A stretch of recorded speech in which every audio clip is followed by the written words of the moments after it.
Welcome to this month's newsletter. Today is October 28th. Quite a significant move since we last had this newsletter. Big drop from 29.36 down to 26.58. So almost a 300-point drop within a span of a month. That's huge for the markets, and we might not be done yet.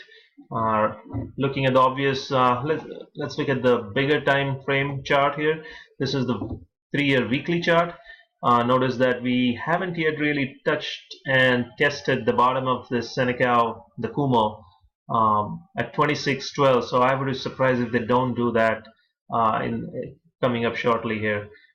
We do have support levels here from which it has bounced. So intraday, intra-week, it could test, go below the Kumo and come back up. Wouldn't be surprised if that happens either.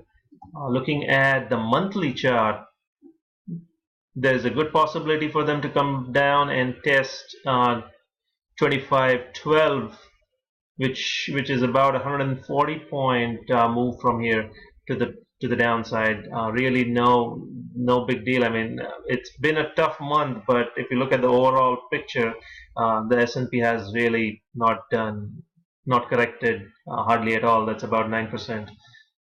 So 9 or 10%. So it's not that big of a deal. It's just that the move happened in such a short period of time that there seems to be a lot of panic. So at this point, we could still come down, test these levels.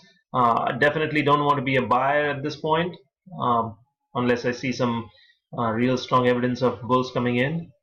And I am waiting for the data. Okay.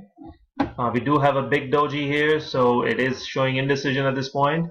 We are stretched out from the daily Kijun, so we could have some relief rally, but at this point I'll be siding with the bears at this point.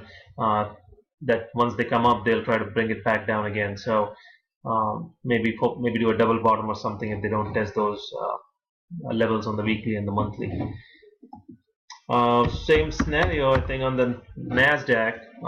Doji is here, but looking at the longer term chart, let's look at the monthly. You could easily come down, test these levels here, which on the weekly Kijun is a 65.83, about another 500-point drop on the Nasdaq, which is not a big deal. This is from 3,855 here. This is a 5-year chart. From 3,855, it has gone to 8,033 in 5 years. So not a big deal if they trace it back to these levels. So I would keep a watch on them.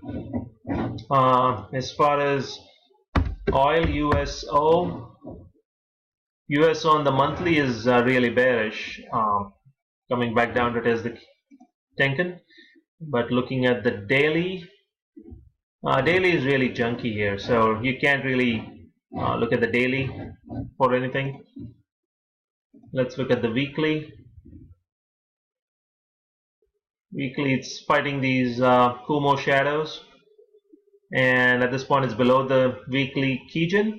The Chicago might find support on these candles here, but again, nothing there to like a screaming buy. So I would hold off on buying oil either. Gold / GC here.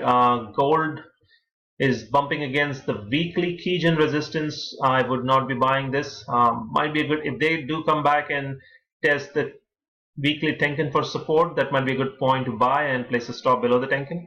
At this point, it could go either way. They could come back, test the Tenkan, or go up and test the Kijun. So nothing there either. And as far as the bigger stocks, Amazon down 139 on Friday. Could find weekly support here. This did act as resistance before, so it could act as support.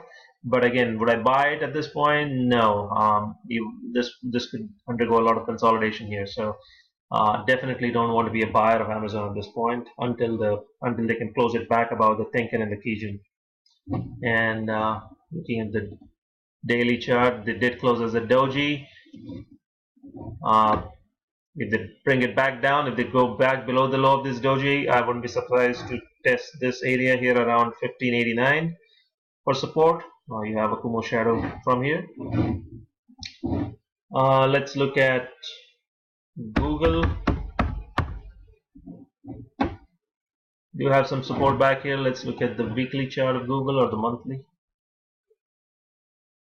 Here's the monthly chart. They didn't quite test 1017. They came close to about 1042. So close enough, but I would still think they would test the key gen for support here. So I would look out for that. And let's do the dollar UUP on the monthly. It's about the Kumo now. It is bullish. I would watch out for resistance Chicago bumping into these candles, but it is definitely at this point I would consider it to be a bullish chart on the weekly breaking out. So just a little bit stretched from the Kijun, but I would not want to be short the dollar here. So that'll be it.